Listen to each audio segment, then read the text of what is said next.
So far, there's been a bunch of great gaming laptops in 2025, but each one of them had some flaw or another. Well, the new HP Omen Max 16 ticks almost every box, but it's got some fierce competition, and nothing in this world is perfect. So let's find out what this thing can do and what it can't do. And please like and subscribe if you like these type of videos. From the outside, I can only describe it with one word: gorgeous.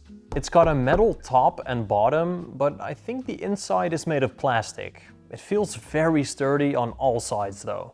And that matte black coating feels pretty premium. It might look stealthy while it's closed, but once you open it up, it opens up. Some people might find this to be a little too much, but I absolutely love it.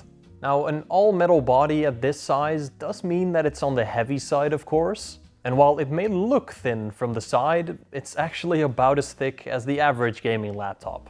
Yeah, this is not really a one-handable package, unless you're ripped. But there's a very good reason for that. It's got basically the fastest Intel laptop processor there is, and a full-fat RTX 5070 Ti. And it can be spec'd all the way up to an RTX 5090, and even with some AMD options, which is always nice. That 5070 Ti also gets 170 watts, which is pretty much the highest a laptop GPU can go this generation. This should mean that its components can perform at their absolute best, but let's see later on if that's the case. As for its port selection, yeah, there's a bunch. It's got ports on the left side, right side, and even on the back, which is very nice for keeping cables out of the way. I guess it doesn't have an SD card slot, but hey, it's got Ethernet, so I can't really complain. It's also got a massive power brick, but at 330 watts, its size is pretty understandable. It uses a generic power plug, which is okay, but it supports USB-C charging as well, so you could always just use a smaller charger for if you're on the go. Now onto the keyboard. I personally think this thing is gorgeous. It looks like the keys are like floating in water with a bunch of lights.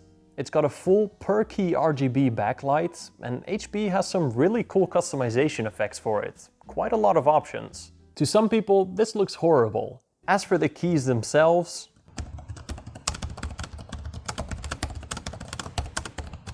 it's a bit getting used to these rounded off keys since they're very close to each other. Some people will think it feels good, but I can understand if you absolutely hate to type on this thing. But they do have a very satisfying click.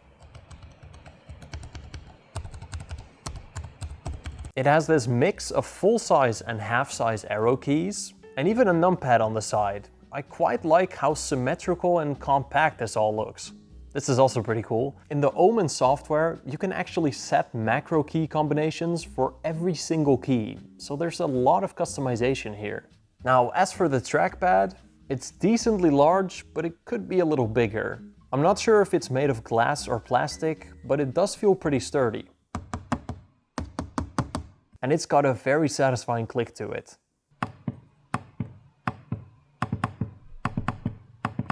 No complaints here at all. One of its top features though is its display. A 240Hz 2.5K OLED is literally as good as it gets. This is actually almost identical to the display used on the Asus Zephyrus G16, which a lot of people like. It gets nice and bright at a peak brightness of 500 nits, and the almost instant pixel response times of OLED paired with 240Hz makes this basically the perfect display for gaming. It's incredibly smooth.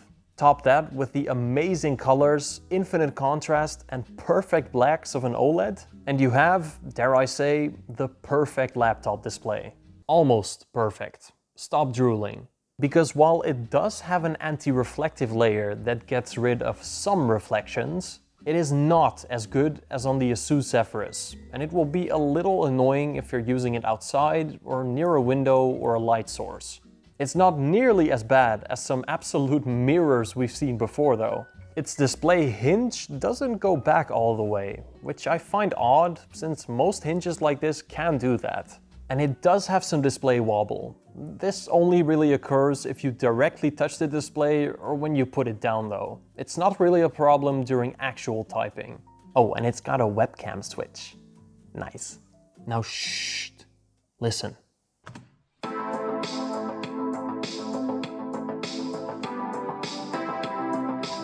It's got some pretty damn good speakers. They are downfiring only, so they won't sound as good when you pick it off a table. They also don't get super loud and could be a little more clear. But compared to other gaming laptops, these are some of the best speakers I've tested.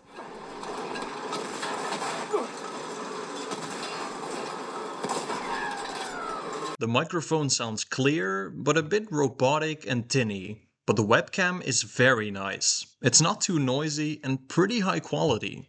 Now for the software. HP Omen laptops come with Omen Gaming Hub pre-installed. And for 80%, this is absolute advertisement slop and pretty much bloatware. But once you click 2 menus away, it has a lot of customization. You can set custom wattages and temperature limits for the CPU and GPU, and even set a custom fan curve. But what's really special is that it goes really deep. In the Advanced Performance Tuning tab, you can set custom voltages and tuning for each individual processor core with a built-in benchmark for stability testing. I mean, every possible performance customization option that you can imagine is in this app. It's really impressive.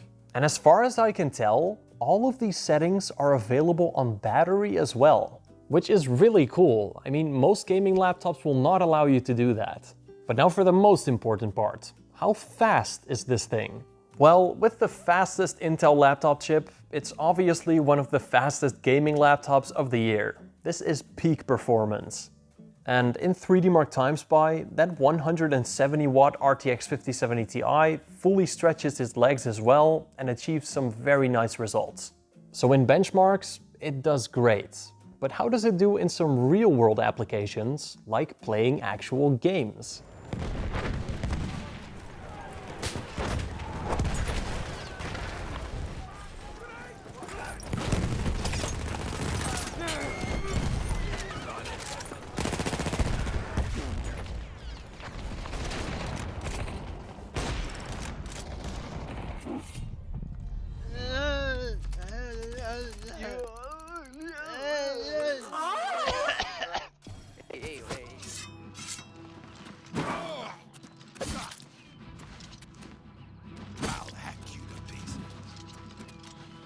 You'll never take me down.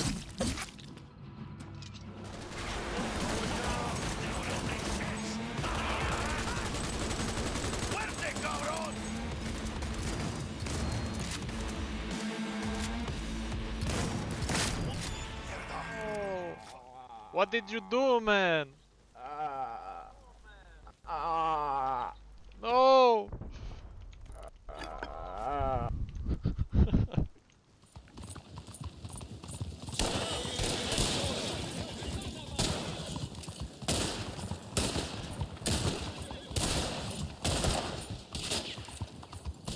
No surprises here, this thing is a beast. In every game, CPU or GPU intensive, it got high frame rates, with good stability. The CPU did steal quite a bit of power away from the GPU during gaming, but that's normal for a laptop. And it didn't suffer from this, performing identically to the Lenovo Legion Pro 5 with the exact same specs. Look, laptops will always be limited by how much power they can use, but this thing is incredibly fast. And it will run every single game you throw at it at high resolution with high frame rates. I can't say the same thing about battery life. This thing sucks. I tested it in 2 scenarios, under light use and during gaming. In the light use test, I played a YouTube video until its battery died, with its display at full brightness, at 60 Hz, and with the dedicated GPU turned off. And it speaks for itself, right? This Intel chip was not made for efficiency. It was made for pure, raw performance. So if you want a gaming laptop with good battery life, you should look at other models. Now in the gaming test, I played Battlefield 1 until its battery died, with the same settings as before. Get a Steam Deck if you want to play games on battery.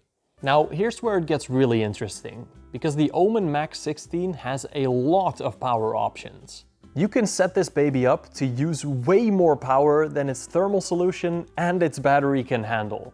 So how are the thermals? Does it cook itself into a crisp?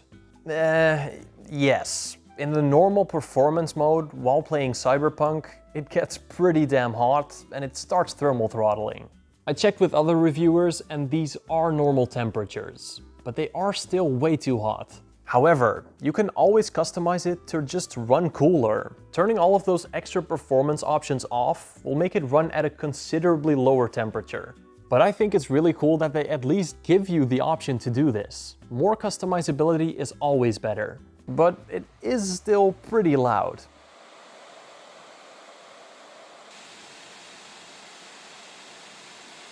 So you better get some good headphones. Now, upgradeability is a bit complicated on this model. It does have a lot of expansion possibilities, but they're not so easy to do. It does have two M.2 SSD slots, but the pre-installed SSD is stuck under this vapor chamber. And it also has an upgradable Wi-Fi card, but again, under the vapor chamber. So you actually have to remove the entire cooling solution to remove those two. And that also requires a repaste, which really sucks. At least it does have an extra storage slot below that. But hey, the RAM is fully upgradable, which is really cool. I think this is the only laptop in the world where upgrading the RAM is the easiest part of all. So far, this is a really interesting package, right? But what does it cost? Well, once again, it's complicated. The exact model I've got here is pretty damn expensive. It's nearly the price of the RTX 5080 model, which is quite a bit faster GPU-wise. But only this Intel Ultra 9 model is expensive. If you go for a lower spec CPU, it suddenly becomes one of the cheapest 5070 Ti laptops you can buy. $2,200 for this is pretty damn impressive. And HP actually offers higher spec RTX 5080 options with AMD processors, which is really cool. These will be slightly slower than the Ultra 9 here, but they'll run with better battery life and at lower temperatures. So definitely at least consider these options. Which brings us to our conclusion. Is the HP Omen Max 16 worth it? Well, I would say yes, on a condition. Those cheaper AMD models have way better value in my opinion. I wouldn't buy this model that close to the RTX 5080 spec, because that one is just a lot faster. But in general, this laptop itself is really good. Sure, its software is a little bloated and it's not exactly thin and light, but it has great performance, an awesome display, good speakers, and not to mention, it is absolutely gorgeous. The temperatures are something to look out for, but you can easily fix it by tweaking some settings. And I personally really like that they at least give you the option to absolutely incinerate itself for a little bit more performance. So if you're looking for a solid gaming laptop that does pretty much everything right, the Omen Max 16 is definitely a good choice. Hell, I'd actually say that this might be one of the best gaming laptops of 2025. But is it a better choice than the thinner and lighter Asus Zephyrus G16? They have a lot in common, and they even use the exact same screen. So let's compare them in the next video. Stay tuned. Now let me give a huge shout out to my YouTube members. Soundwife, Thomas, Inky, Mr. Frosty Dude, Dropzone1, Martijn Snijkers, Flimsy, Aki, Disco Volante, Daniel, Mr. Nuke, Sebastian, Christian Sands, Real Elf, Alan, Toasted, Suryansh, Eric the Rad, Walter, Wesley Rhodes, Michael, Ghost Data, and Toff. If you become a YouTube member, you get early access to content of mine, a shout out at the end of every video, and you'll also be supporting me as a creator to make these videos. And of course, you'll also be part of the Cool Guys Club. So you can use cool emojis like these in the comment section. So join the club if you're interested. And I will see you all in the next video. Bye bye. То есть это примитивные ужасы, когда там тихо, и вдруг там выпрыгнул из-за стенки все там.